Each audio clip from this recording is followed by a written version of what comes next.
তো এই গেল একটা যে শেখ হাসিনা এবং তার যে পুরো টিমটা, এটা যেভাবে doctor Mohammad Yunus meticulously well design pre planned ওয়েতে এখানে আসছেন, এখন এটা প্রমাণিত।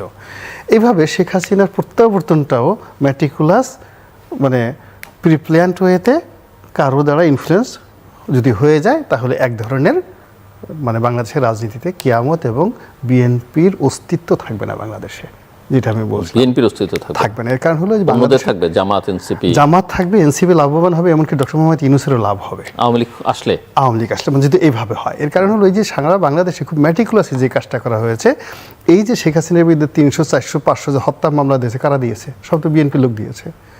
আওয়ামী লীগের যারা লোকজন এই যে চাঁদাবাজি যা দখল ঠকল কারা করেছে, বিএনপি লোক দিয়ে করানো হয়েছে, বা বিএনপি লোক করেছে। বিএনপিকে টোটালি মাঠে আওয়ামী লীগের যে রাইভাল করে দিয়েছে, এটা এখন পর্যন্ত বিএনপির কেন্দ্রীয় কমান্ড বুঝতে পারে না। কিন্তু যখন আওয়ামী লীগ চলে আসবে, ফার্স্ট এসে সে কিন্তু জামাতের ধরবে না। জামাত আগেই তাকে ক্ষমা করে দিয়েছে।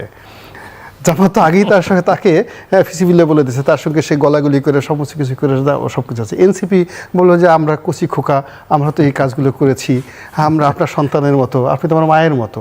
সেখানে আমার ভাষা চেঞ্জ হয়ে গেছে। ডক্টর মোহাম্মদ সুন্দর, অত সুন্দর করে যদি তিনি একটা হাসি দেন, সেখানে বাবার সাধ্য আছে তার সাথে রাগ করার। He has a that's kind of magical smiling face.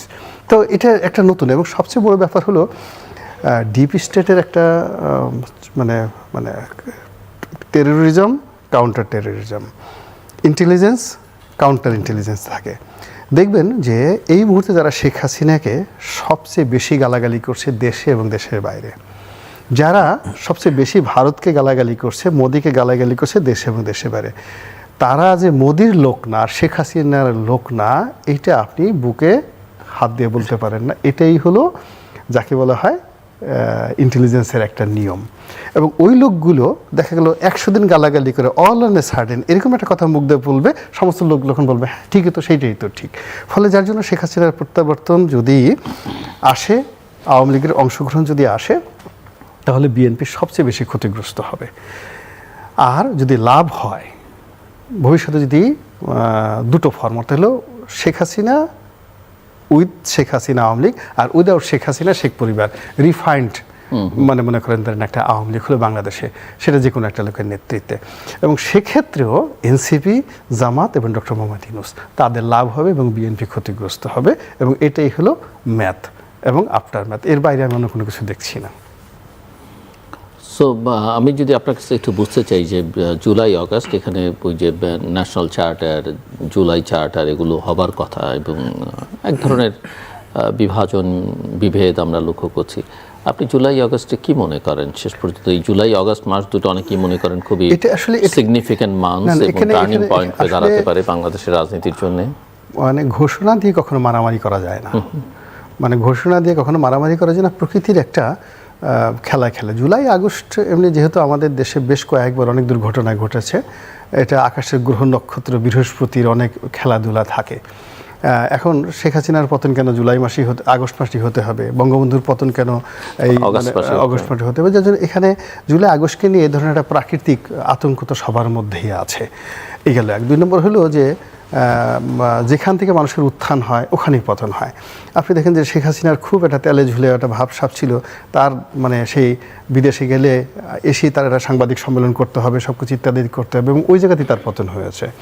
এখন এই যে জুলাই এবং আগস্টের মাধ্যমে এই ডক্টর মোহাম্মদ ইউনূস এবং বর্তমান সরকারের যে উত্থান হয়েছে, ফলে এই জুলাই আগস্টেই তাদের পতন হবে। এই বছর হোক, তারপরের বছর হোক, তারপরের বছর হোক, এটা আপনি লিখে রাখেন। এটা হলো প্রকৃতি, যেখানে যার উত্থান সেখানে তার পতন। ওই যেমন বলে না কবরে রাখার সময়, মিনহা খালাকনাকুম ওয়া ফিহা নুইদুকুম ওয়া মিনহা নুখরিজুকুম তারাতান উখরা। হে মানুষ, তোমাকে মাটি থেকে তৈরি করা হয়েছিল, আবার এই মাটির মধ্যেই তোমাকে ঢুকিয়ে দেওয়া হলো, আবার যখন প্রয়োজন হবে এই মাটি থেকে তোলা হবে।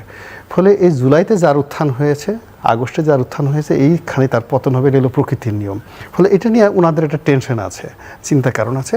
কিন্তু এইটা নিয়ে যে এই যে যেটা জুলাই আগস্টের যে চার্টারের কথা যা কিছু বলা হচ্ছে, এটা হয়তো 2024 সনে সম্ভব ছিল, 2025 সনে এটা কিছুই হবে না। যেমন দেখা গেল যে সময়টাতে 32 নম্বর ভাঙা হয়েছে, যে সময়তে গণভবন ভাঙা হয়েছে, গণভবন যেদিন ভেঙেছে তার অর্ধেক অর্ধেকের অর্ধেক শক্তি প্রয়োগ করলে ওই দিন বঙ্গভবন ভাঙা হয়ে যেত, কিন্তু পরবর্তী কিন্তু বঙ্গভবন ভাঙা যায়নি। ফলে গত বছর 2024 সালের জুলাই আগস্টের যে চার্টার বা যে স্বপ্নটা বলা হচ্ছে যে শহীদ মিনারে গিয়ে একটা নতুন বিপ্লবী সরকার, এটা একেবারে শুয়ের পিছন দিয়ে একটা উট ঢোকা যতটা খুব সহজ ব্যাপার তার সেটা কঠিন ব্যাপার আমার কাছে এটা এই সময়টাতে মনে হচ্ছে। ফলে এটা নিয়ে আমার কোনো টেনশন নেই, আমি এখানে ভয় পাচ্ছি প্রকৃতিকে, যে তোমার যেখান থেকে শুরু সেখানে তোমার শেষ হয়ে যাবে। এখন কিভাবে শেষ হবে? শেখ হাসিনা যেমন শেষ হয়েছে, সেখানে এই বিদেশে যেতে ঘন ঘন। ডক্টর মোহাম্মদ ইউনূসের সবচেয়ে বড় দুর্বলতা কি? তার দুর্বলতা হলো সে সবসময় মানুষকে দেখিয়েছে যে সারা দুনিয়া তার বন্ধু, অমুক প্রেসিডেন্ট তার বন্ধু, অমুক লোক তার কথাবার্তা শুনে। এখন ওই জায়গা থেকে তার যে কোঅপারেশনের পরিবর্তে যখন ডিসকোঅপারেশনটা শুরু হয়ে যাবে, এবং এটা আলটিমেটলি শুরু হয়ে গেছে। আপনি দেখেন বাংলাদেশে এই যে একটা জাতিসংঘের মানবাধিকার কমিশন একটা অফিস করা হচ্ছে, ভালো কথা। কারণ এটা যে বুমেরাং হবে এটা তো আমরা বুঝতে পারছি আমাদের জন্য, কারণ এটা এসে প্রথমে যে কাজটা করবে যে এই যে জুলাই আগস্ট মাসে যে হত্যাকাণ্ডগুলো হয়েছে সেগুলো সব তারা করবে, এবং এগুলো করলে কাদের বিরুদ্ধে যাবে? সরকারের বিরুদ্ধে যাবে, আর্মির বিরুদ্ধে যাবে, পুরো টানাটানি। এবং এখানে এই যে এখন যে সমকামিতা নিয়ে যে সমস্ত কথা হচ্ছে, এবং যিনি দায়িত্বপূর্ণ আসছেন, যেটি বিবিসিতে পর্যন্ত রিপোর্ট হয়েছে যে বাংলাদেশের মধ্যে একটা কনজারভেটিভ সোসাইটিতে এরকম একজন সমকামী কর্মকর্তা জাতিসংঘ নিয়োগ দিচ্ছে, মূলত এই দেশকে আরও মানে এটা যেটা মানে জঙ্গি দেশ। মানে আলটিমেটলি দেখুন 3-4টা ঘটনা, মানে এই দেশের মানুষ যারা ধর্মপ্রাণ মানুষ তারা রাগ হয়ে যাবে, রাস্তায় নামবে, এরকম একটা পরিস্থিতি তৈরি হয়ে যাচ্ছে। 2 নম্বর হলো মালয়েশিয়াতে যে জঙ্গি গ্রুপটা ধরা পড়েছে, হ্যাঁ আইএসআই যে জঙ্গি গ্রুপটা ধরে পড়েছে, সেই গ্রুপটা যাদের নাম বলছে সেখানে ইন্ট্রোগেশনে যাদের নাম বলছে, এখানে বাংলাদেশের অনেক রাজনীতিবিদদের নাম চলে আসছে, অনেক রাজনৈতিক সংগঠনের নাম চলে আসছে যাদের সঙ্গে ডক্টর মোহাম্মদ ইউনূসের খুব ভালো সম্পর্ক। ফলে কি হচ্ছে, এই যে তার সাথে যে বন্ধুত্ব, আনোয়ার ইব্রাহিমের যে বন্ধুত্ব, এই বন্ধুত্ব থাকবে না। ওখানে আমাদের যে সুযোগ ছিল সেই সুযোগটা নষ্ট হয়ে যাচ্ছে। যেখানে ইম্মানুয়েল ম্যাক্রোর সঙ্গে তার এত ভালো সম্পর্ক, সেই ইম্মানুয়েল ম্যাক্রোর সঙ্গে সে তো ফ্রান্সে যেতে পারেনি, সে তার সঙ্গে দেখা করতে পারেনি, সে কাতারে গিয়ে কাতারে আমিরের সঙ্গে তার বৈঠক হয়নি। অথচ আমরা তো এটা উনি প্রধানমন্ত্রী মানে উপদেষ্টা হওয়ার আগে আমরা কল্পনাই করতে পারিনি যে এটা ওনার জীবনে ঘটবে না। তো এখন ওই যে বললাম না যে বিষয়টাতে খুব বেশি দক্ষতা হয়, খুব দক্ষ সাপুরে, তার কিন্তু সাপের কামড়ে যে খুব বড় হার্ট স্পেশালিস্ট, সারা জীবন মানুষের চিকিৎসা করছে, মানে করা, ওর ওই যে হার্ট অ্যাটাকে তার মারা যায়। যে লোক নিউরোলজির ডাক্তার, খুব বিখ্যাত নিউরোলজির ডাক্তার, হাজার হাজার রুগীকে ভালো করে দিয়েছে, ও সারা জীবন পাগল থাকে এবং সে শেষ পর্যন্ত পাগল হয়ে মারা যায়। এটাই যে বাংলাদেশে হাজার হাজার ঘটনা আপনি দেখবেন যে নিউরো মেডিসিনের মানে ডক্টর মোহাম্মদ ইউনূসের যে ভাইব, তার যে সুনাম, তার যে সুখ্যাতি, এবং যেটার ভিত্তিতে যে এখানে এসছে, ওটাই মূলত তার যে পতনের জন্য মূল কারণ হবে। এটা ভাই ভার্সু বাই ন্যাচারাল, এবং এইভাবেই পৃথিবীতে সবকিছু। প্রিন্স, না আমরা একটা আলোচনা শেষও করে আনতে চাই সব মিলিয়ে। কি বলে, ওনার এক ধরনের অ্যানালিসিস, ওনার স্টাইল এবং অ্যানালিসিস একটা দিলেন। আমি ওইটার মধ্যে না ঢুকে শুধু এইটুকু বলতে চাই যে আসলে আপনি যেটা শুরু করেছিলেন যে প্রত্যাশার জায়গা, আমি বরাবর এটা দেখি যে এই প্রত্যাশাটা তো আমরা যেটা করি সব তো মানুষের জন্য। এবং একটা জিনিস আমি জানি না, এটা হয়তো আমার বলাটা কে কীভাবে নেবেন, আমরা যে মানুষকে একটা উন্নততর জায়গায় যদি না নিয়ে আসতে পারি, আমরা সচেতন সংগঠিত হওয়ার কথাটা বলি, সেটা তো করার জন্য দায়িত্ব পালন করতে হয়। ওইটা না পর্যন্ত তো আপনি একটা উন্নত সমাজ করতে পারবেন না। আমি শব্দগুলো কালচারাল অমুক টমুক বলতে পারি, সেটাই মানুষ যখন একটা আকাঙ্ক্ষা করে সে যখন এগিয়ে যায়, যখন সেই আকাঙ্ক্ষা বাধাগ্রস্ত হয়, তখন তো এটা আরও নতুন নতুন সংকট তৈরি হয়। বাংলাদেশ সেরকম একটা জায়গায় যাচ্ছে। একদিকে আমরা এই সময় যে দক্ষিণপন্থা তার উত্থানের জায়গাগুলো দেখতে পাচ্ছি, এবং উনি এইখানে যেটা বললেন, এই আলোচনাগুলো অত বেশি আলোচনা হয় না, খুবই জরুরি। বিশেষ করে মালয়েশিয়ার সর্বশেষ যে ঘটনাবলী বাংলাদেশে এদেরকে পাঠায়, এবং আপনি যেটা বললেন যে বাংলাদেশ রিক্ততা, এগুলো বোঝাই যায়। কারণ এর আগে আমরা দেখছি তো নিষিদ্ধ ঘোষিত যারা ছিল তাদের প্রচেষ্টাগুলো দেখছি না, এবং সরকারের সাথে এবং অন্যান্য বিভিন্ন বাহিনী টাহিনী তাদের মধ্যে অবস্থানগুলো কিন্তু সবই কোনোটাই অনালোচিত না, আলোচিত বিষয়। এবং সেইখানে জাতিসংঘের এই কথাটা তুলে ধরেছেন, এটাও আমাদের কম আলোচনা হচ্ছে। আমি দেখলাম, যদি আমি ভুল না করে থাকি, আমাদের পররাষ্ট্র সচিবকে জিজ্ঞেস করা হয়েছে তারা এখানে আসছে, এটা ভালো হবে না মন্দ হবে, তো উনি নাকি এরকমই বলছেন যে এইটা ভবিষ্যৎ বলে দেবে। মানে উনি তাহলে একটা জিনিস যদি এখানে আসে, তাহলে আমি ভালো মন্দ বিবেচনা করে আসতে হবে। এবং পৃথিবীর যেসব দেশে তারা গেছে তাদের ভূমিকাগুলো কি, কোন ধরনের দেশে গেছে, তাহলে বাংলাদেশকে তারা কোন ধরনের দেশ হিসেবে ট্রিট করছে, এবং উনি তো একটা টেকনিক্যাল সাইডটা বললেন, যাকে দায়িত্ব দিচ্ছে, বাংলাদেশের মধ্যে সেই টেকনিক্যাল বিষয়টা অনেক সময় প্রধান গুরুত্বপূর্ণ হয়ে ওঠে। লক্ষ লক্ষ মানুষ আসতে Yes, সেটা গুরুত্বপূর্ণ হয়ে ওঠে। ধরেন এক একজনের বিরোধিতা, আমরা এটাকে কারেক্ট মনে করছি না এক জায়গা থেকে, আর অনেকেই হয়তো অত বুদ্ধি বিবেচনা না থাকে এইটাকে ধরে এইটা জায়গায় করবে। তো এইরকম একটা এনার্কি সিচুয়েশন, ওই যে ডিপ স্টেট অনেক কথা হয়, তারা তো এটা করারও চেষ্টা করতে পারে। যেটা হোক, তাহলে বাংলাদেশকে দীর্ঘদিন ধরে আমরা যে একটা গভীরতর সংকটে ফেলতে চাই ভূ রাজনৈতিক কারণে, এটা তো সত্য, এটা তো এখন না, সেই পাকিস্তান আমল থেকে হচ্ছে। যে কোনোভাবে হোক আমরা বিভিন্ন শাসন আমল দেখেছি, শাসন আমলের ত্রুটি বিচ্যুতি থাকতে পারে, কিন্তু আমরা এক ধরনের কিন্তু একটু রক্ষা করে চলছিলাম, এটা তো সত্য। কিন্তু এখন দেখছি সেইটাকে যেন একেবারেই উন্মুক্ত করার জায়গায় যাচ্ছে, এবং বাংলাদেশ যদি সেই পর্বে যায়, তাহলে আমরা আজকে গণতন্ত্র, এই যে জুলাই আগস্ট মাস যে কোটা বিরোধী বৈষম্যহীনতার কথা বলা হয়েছে, গণতন্ত্র আলোচনার মধ্যে থাকলো না, বৈষম্যহীন তো আলোচনার একদিনও টেবিলে আসলো না, কোটা নিয়ে তো কোনো আলোচনাই হলো না, মানে বৈষম্যের আলোচনা আসলো না, বরঞ্চ এই যে সাম্রাজ্যবাদী আধিপত্যবাদী শক্তি অন্য বাংলাদেশকে একটা যে খুব খারাপ জায়গায় নিয়ে গেলে আমাদের পুরো দেশের মানুষ আমরা দীর্ঘমেয়াদী একটা সংকটে পড়ে যেতে পারি। তা আমার মনে হয় সেই সংকট থেকে উত্তরণের জন্য এখনও সময় আছে।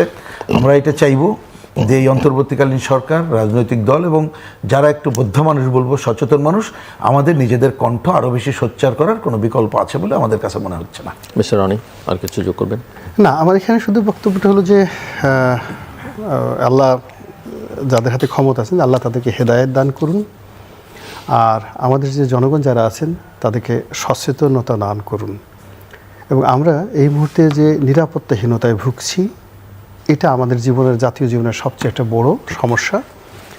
আর প্রতিটা মানুষের মধ্যে যে মবের আতঙ্ক ঢুকেছে, এই মবের আতঙ্কের কারণে আমরা যার যার অবস্থানে ঠিকমতো চিন্তা করতে পারছি না, কথা বলতে পারছি না, কাজ করতে পারছি না। ফলে আমাদের পেশা, মন, মানসিকতা, রুচি, আভিজাত্য, চরিত্র প্রত্যেকটার যে সূচক, সেই সূচকে বিশ্ব মানব হিসেবে মানুষের যে স্ট্যান্ডার্ড থাকা দরকার, সেই স্ট্যান্ডার্ডের দিকে আমরা ক্রমশ সাবস্ট্যান্ডার্ড হয়ে যাচ্ছি।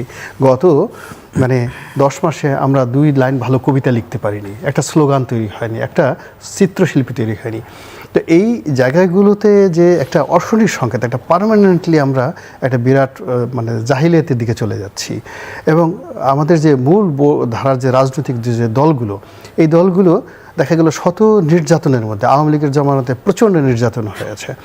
আমার উপরে আওয়ামী লীগ সরকার যে ত্রিমুখী, আমার পরিবার শেষ করে দেওয়া, আমার ক্যারেক্টার অ্যাসাসিনেশন, আমার ব্যবসা বাণিজ্য সব কিছু, এত কিছু করার পর রাত্রি 12টা-1টার সময় আমি সেই 5ই আগস্ট রাত্রে আমি ঘুরে বেড়াইছি। আমার কিন্তু মনের মধ্যে কোনো ভয় ছিল না। একদিকে এক পক্ষ আমাকে ডিস্টার্ব করতেছে, অন্যদিকে আরও 10টা বন্ধুকে আমি টেলিফোন করে সেই অবস্থা হয়ে গেছি। এখন কেউ কাউকে উপকার করার তো দূরের কথা, বড় বড় চেয়ারে বসে সচিব বলেন, আইজি বলেন, ডিআইজি বলেন, তারা যে অসহায় চেহারা তাদের দিকে থাকি, তাদের জন্য আমার রীতিমতো কান্না আসে। এখন আপনি চিন্তা করেন, এনবিআরে আমার ট্যাক্স কালেকশন করে দেখেন, তারা সবাই চাকরির আতঙ্কে ভুগতেছে, ডিসি সাহেব ভুগতেছে, কখন তার অফিসে তালা লাগাই দিবে। এইভাবে একটা রাষ্ট্র আসলে চলতে পারে না। এই জায়গা থেকে আমাদেরকে যত দ্রুতটা সম্ভব এখান থেকে বের হয়ে আসতে হবে। এবং এই কাজটি এখানে এই যে যারা কাজ করছে তাদের দিকে তাকাতে হবে না। এদেশে যারা মূল রাজনৈতিক দল, যারা লিডার্স, তাদেরকে সত্য কথাটা বলতে হবে, সাহস করে এবং রুখে দাঁড়াতে হবে। এবং একটা সেকেন্ড যদি তাদের জীবন থেকে সময় চলে যায়, তাদের প্রত্যেকটাকে এটার দায় মেটাতে হবে। এই যে এখন ওখানে গিয়ে যে পোলাও কর্মা খাচ্ছে, 2 দিন পরে সে কথা বলবে, ওই সুযোগ তাদের হবে না। তার আগে আগামীকাল তারা যে কথাটা বলবে, সে কথাটা আজকেই তাদের বলা উচিত। দর্শক, অনুষ্ঠানের শেষ প্রান্তে আমরা সামাজিক যোগাযোগ মাধ্যম ফেসবুক, এক্স এবং ইউটিউবে তৃতীয় মাত্রা লাইভ স্ট্রিম হচ্ছে, আপনারা দেখতে পারেন। টেলিভিশন পর্দায় দেখতে না পারলে যে কোনো সময় যে কোনো স্থান থেকে তৃতীয় মাত্রা চ্যানেলটি সাবস্ক্রাইব করে পর্ব বা পুরনো পর্বগুলো আপনারা দেখতে পারেন। মিস্টার গোলাম রনি এবং মিস্টার রহিম হোসেন, অসংখ্য ধন্যবাদ এই আলোচনা অংশবার জন্য। আমরা অতিথিদের কথা ধার করেই বলি যে সময় বহিয়া যায়। আসলে বাংলাদেশ এমন একটা সংকটময় জায়গায় দাঁড়িয়ে যে প্রতিটা মুহূর্ত অত্যন্ত গুরুত্বপূর্ণ, এবং বাংলাদেশের স্বাধীনতা, সার্বভৌম, নিরাপত্তা, রাজনৈতিক, অর্থনৈতিক, সামাজিক স্থিতিশীলতার জন্য নির্বাচনের কোনো বিকল্প নেই। এবং নির্বাচন যত দ্রুত হয়, যত দ্রুত, এবং বাংলাদেশের ইতিহাস বলে প্রায় 80 দিনের মধ্যেই নির্বাচন করা সম্ভব। 78 দিনে বাংলাদেশের নির্বাচন হয়েছে, এবং নির্বাচন কমিশনের যে কোনো সময় যে কোনো পরিস্থিতিতে নির্বাচন করবার প্রস্তুতি থাকাই উচিত। যদি সেই প্রস্তুতি তাদের না থাকে, তাদের আসলে এটা দায়িত্বহীনতা এবং এই দায়িত্বে তারা থাকবার যোগ্যতা রাখেন না। সব মিলিয়ে বাংলাদেশকে আসলে নির্বাচনের দিকে যেতে হবে এবং সেই নির্বাচন যেন-তেন নির্বাচন নয়, কোনো ম্যানিপুলেটেড নির্বাচন নয়, কাউকে ক্ষমতায় বসিয়ে দেবার নির্বাচন নয়। জনগণ যাকে ভোট দেবে সেই যেন ক্ষমতায় যেতে পারে এবং জনগণের মতামতের বহিঃপ্রকাশটা যেন নির্বাচনী ফলাফলে থাকে এবং তার জন্য একটা অবাধ, সুষ্ঠু, গ্রহণযোগ্য, অংশগ্রহণমূলক, শান্তিপূর্ণ, আন্তর্জাতিক মানসম্পন্ন নির্বাচন অনুষ্ঠান করতে হবে। সেটা করবার সক্ষমতা বা নিরপেক্ষতা বর্তমান সরকারের আছে কিনা সেটা খতিয়ে দেখা দরকার। রাজনৈতিক দলগুলো সেটা বিশ্লেষণ করবেন, কারণ প্লেয়ার তারা একই সঙ্গে